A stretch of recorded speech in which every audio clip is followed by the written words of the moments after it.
जिसको जो मिला है अपने पूर्व जन्म के संस्कारों से निज प्रारब्धानुसार जीवात्मा को प्राप्त हो रहा है। हमको जो प्राप्त हो रहा है, हम पे जो संपदा है, हम अपनी भौतिक संपदा दूसरे की भौतिक संपदा को देख करके क्यों असंतोष करते हैं? अरे चिंतन करें हम अपनी आध्यात्मिक संपदा का, जिस संपदा के वो भिखारी हैं, जिस संपदा के वो बिल्कुल ये समझो कि निहायत गरीब है, उस संपदा आध्यात्मिक संपदा वो धर्माचार्य होते हुए भी उनके पास में नहीं है। अरे ये संपदा तो उसको प्राप्त होती है जिस पर ठाकुर की कृपा होती है। और यही संपदा का खजाना, इसी संपदा का खजाना, प्रभु प्रेम की संपदा का खजाना ही हमारे साथ चलने वाला है। बोलो राधे राधे। ये गठरी किसी को नहीं बांटी जाएगी, ये गठरी तो हमारे साथ ही जाएगी। प्रभु प्रेम की संपदा की गठरी जो है ना, ये हमारे साथ जाएगी। बोलो राधे राधे। तो संतोष के साथ में आठम जथा लाभ संतोषा, संतोष की बात अभी हम कर रहे थे। और सपने नहीं देखें परदोषा, हम जीवन रूपी गाड़ी के बैक मिरर को देखते रहें कि हमसे भी लोग पीछे चल रहे हैं। हमेशा ओवरटेक के चक्कर में गाड़ी, जीवन रूपी गाड़ी ये दुर्घटनाग्रस्त भी हो सकती है। ऐसे ही संतोष हमको होता है, हम पीछे वालों को देखें, 5 स्टोरी के बंगले वालों को और इतने महल वालों को और इन आश्रम वालों को क्यों देखें? अरे इस झोंपड़ी वाले को देख लें, फुटपाथ वाले को देख लें। बाबा 10 रुपए दे दो, हम चाय पी लेंगे। कितना अच्छा लगता है कि गंगा किनारे वो व्यक्ति एक इस प्रकार का अभाव का जीव, क्या वो इंसान नहीं है? वो भी तो वहीं से आए हैं जहाँ से हम आए, उनको भी वहीं जाना है जहाँ हमको जाना है। सब अपने अपने निज कर्मानुसार जो जिसको प्राप्त हो रहा है उसका भगवत प्रसाद के रूप में वो जीव को प्राप्त हो रहा है और उसका आनंद प्राप्त कर रहा है। बोलो राधे राधे। संतोष जीवन में, और दूसरे का दोष नहीं देखे, सपने नहीं देखें परदोषा। संतोष के साथ में जिए और दूसरे का दोष न देखे। साहब दूसरे का दोष देखे, दोष ही देखना है तो अपना देखे। हम दूसरे का दोष देखते हैं, दूसरे का देखें तो हम गुण देखें, हैं?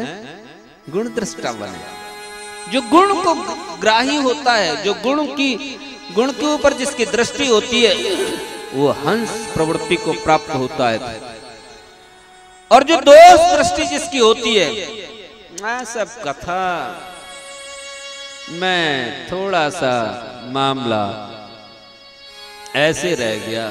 मैं अभी अभी ये पिछली मतलब जो कथा मैंने कही, एक जगह मैंने कथा कही, राजस्थान में कथा कही थी और मेरे प्रेमी थे, कथा मैंने कही, लोग वाग सब आनंदित हो रहे थे, बाग हो रहे थे। तो एक महात्मा कथा सुनता था, एक बाबा जी था, पढ़ा लिखा बेचारा, एक अक्षर भी नहीं, लेकिन साहब प्रद्युम्न की उत्पत्ति की कथा उसने कहीं से सुन ली थी कि प्रद्युम्न जो है उसका बेटा था। अब मेरी कथा उस दिन चल रही थी, 6वें दिन की 7वें दिन की कथा है, प्रद्युम्न की उत्पत्ति की कथा है। और सब हम कहते भी, लेकिन समय अभाव में ऐसा होता है क्योंकि भगवान के ये मानो 16,108 रानियां थी और उनसे 10-10 पुत्र उत्पन्न हुए थे। इन सब के चरित्रों को यदि कहें तो महाराज वो कथा कहाँ आगे चले, इसीलिए मैं सूक्ष्म में ऐसे लेता हूँ। अब वो बाबा जी पता नहीं उसको पूरी कथा में मन नहीं लगा और अंत में उससे रहा नहीं गया। बोले महाराज जी अकेले में मेरे पास में आके कहे, महाराज जी मैंने कहा हाँ प्रद्युम्न की कथा नहीं आई। मैंने कहा हाँ बाबा नहीं आई, मैंने कहा अलग से आपको सुना दूंगा। आप सिर्फ प्रद्युम्न की कथा सुनने के लिए बैठे थे। कहने का अभिप्राय यह है, उन्होंने जो प्राप्त करना चाहिए था। मैंने कि तुमने भावपूर्ण प्रसंग आज का नहीं सुना, उद्धव गोपी संवाद नहीं सुना, सुदामा के चरित्र नहीं सुने, द्वारका की लीलाओं का वहां चिंतन नहीं सुना, और तुम प्रद्युम्न की वह उत्पत्ति की वह सम्रासुर दैत्य की यहाँ से कैसे कैसे मिला, क्या हुआ। मैंने उसको अकेले में कथा कह दी। मैंने कि यही थी ना? बोले हाँ। कहने का अभिप्राय है हम दोष देखने लग जाते हैं। भगवान की कथाओं में भी कहीं न कहीं हम छिद्र टटोलने लगते हैं। इस प्रवृत्ति को हम छोड़ दें, हम गुणग्राही बने कि हमको क्या मिल रहा है, अगले से क्या हमको प्राप्त हो रहा है, प्राप्त करने वाली चीज को हम प्राप्त करें। जो अप्राप्य है उसकी तरफ हम कोई ध्यान नहीं दें। तो हम दोष नहीं देखें, गुण। दोष देखने वाले कौन कहे जाते हैं? कौए। और गुण देखने वाले कौन कहे जाते हैं? वो हंस कहे जाते हैं। वो हंस प्रवृत्ति को प्राप्त होते हैं और वो काग प्रवृत्ति को। हंस जो चुनता है वो मोती चुनता है, कीचड़ में से भी मोती निकाल लेता है। और कौवे को आप देख लेना, प्लेट में, मैं तो हर कथा में ये कहता हूँ, किसी भी प्लेट में राजभोग छेना रख देना और एक गंदी वस्तु रख देना, कौवा आएगा, राजभोग छेना को नहीं लेगा, हैं? उसको नहीं लेगा, गुलाब जामुन को नहीं लेगा, वो किसको लेगा? वो लेगा गंदी वस्तु को लेगा, क्योंकि कौवे की प्रवृत्ति है गंदी वस्तु ग्रहण करना। बोले बोले गरम गरम गुलाब जामुन कहाँ से ले? उसके भाग्य में नहीं है। बोलो राधे राधे। वो तो हमारे भाग्य में, हमने 2 खाई रात को। बोलो राधे राधे। सामने बैठा करके लूल कृष्ण जी ने कहा नहीं एक और। हम भी अपनी तड़ी पे आगे, आखिर ब्रजवासी हैं यार, क्या आप मीठे से हटना। हमने कहा लाओ तो 2। उसके बाद में वैसे तबीयत हमारी सवेरे वो ठीक नहीं रही, क्योंकि खाना वो चिकनाहट का, और फिर वैसे भी मीठा मेरे को ज्यादा सूट नहीं करता।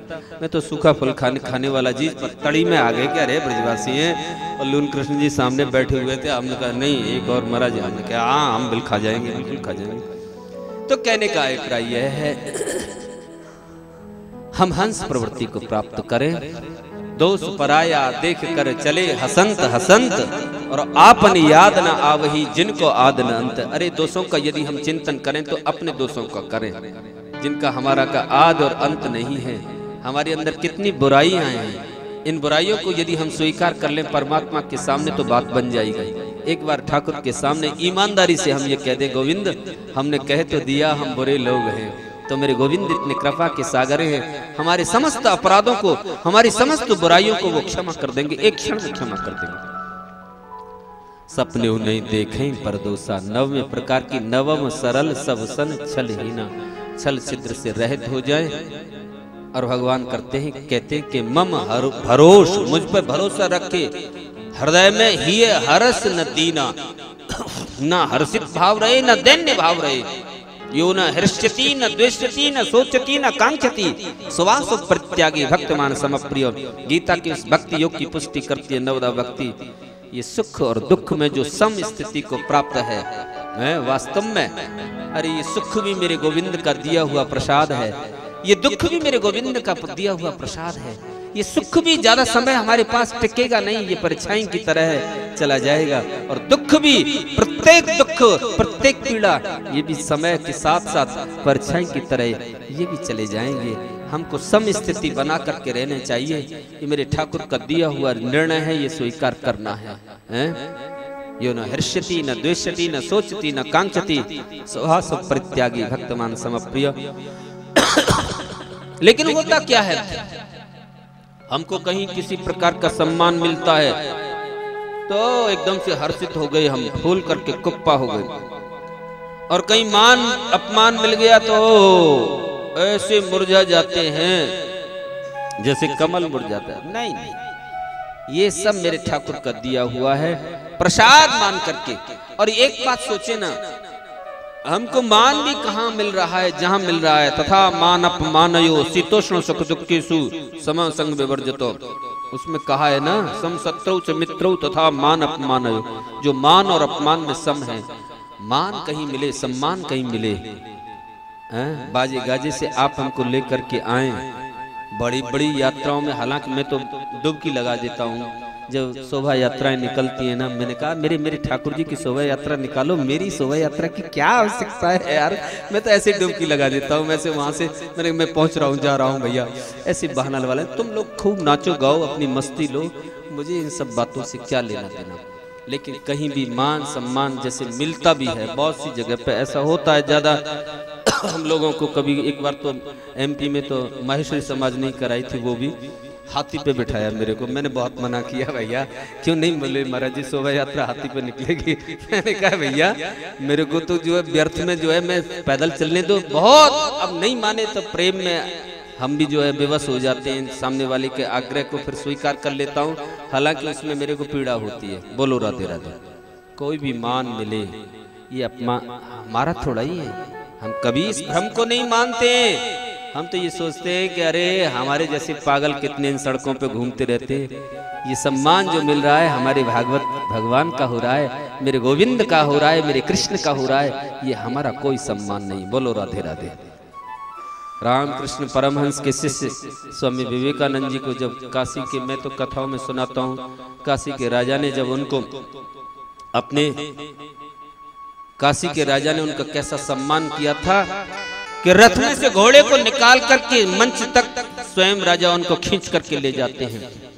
और मंच पर जो है रामकृष्ण परमहंस जी जब पहुंच गए, हंसते हुए जा रहे हैं, घोड़ों को अलग कर दिया, स्वयं राजा रथ को खींच करके मंच तक ले गया, विवेकानंद जी के रथ को।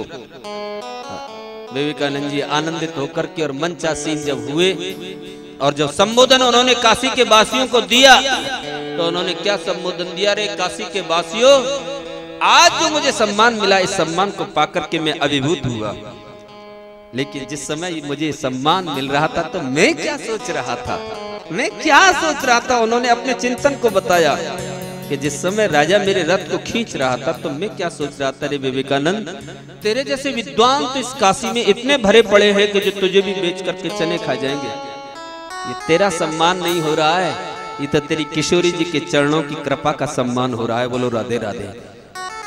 मेरे गुरुदेव की कृपा का सम्मान हो रहा है, मेरे राधा रानी की कृपा का सम्मान हो रहा है। तो महापुरुष साधक जो होते हैं ना, वो कभी भी उस सम्मान को अपने से नहीं जोड़ते हैं, तो सुनते मेरे ठाकुर जी का सम्मान है। लेकिन संसारी जीव अपने सोच के, इस सोच में परिवर्तन लाए तो बड़ा आनंद मिलता है।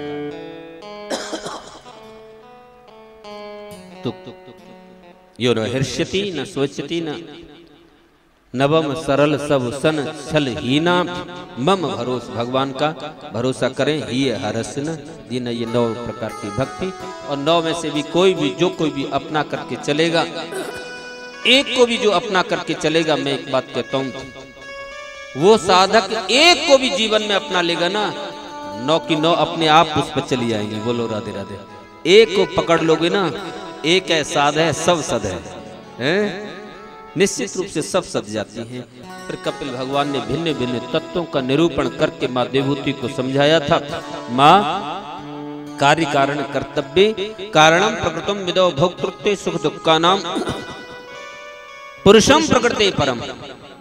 बोले कार्य रूप शरीर और कारण रूप इंद्रिय तथा कर्ता रूप इंद्रियाधिष्ठात देवताओं को, जो देवताओं में पुरुष जो अपनेपन का कारण मान लेते हैं, अपनेपन का आरोप कर लेता है, उसमें पंडित जन प्रकृति को ही कारण मानते हैं। वास्तव में प्रकृति से परे होकर के भी जो प्रकृतिस्थ हो रहा है, प्रकृतिस्थ हो रहा है, उस पुरुष को सुख दुखों का भोगना का कारण माना गया है।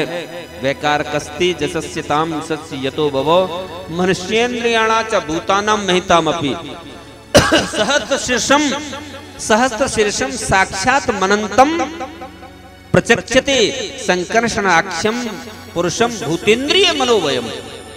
बहुत ही सुंदर इस ये भिन्न भिन्न तत्वों का और उन मदादिक तत्वों का उनको वर्णन करके कहा कि देखो अहंकार 3 भेदों में उत्पन्न हुआ।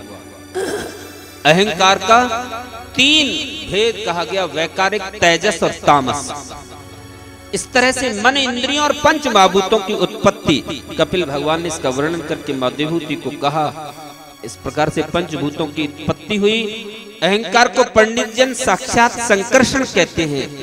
उपर्युक्त 3 प्रकार के अहंकार में वैकारिक अहंकार के विकृत होने पर उसमें मन उत्पन्न हुआ, उससे मन उत्पन्न हुआ।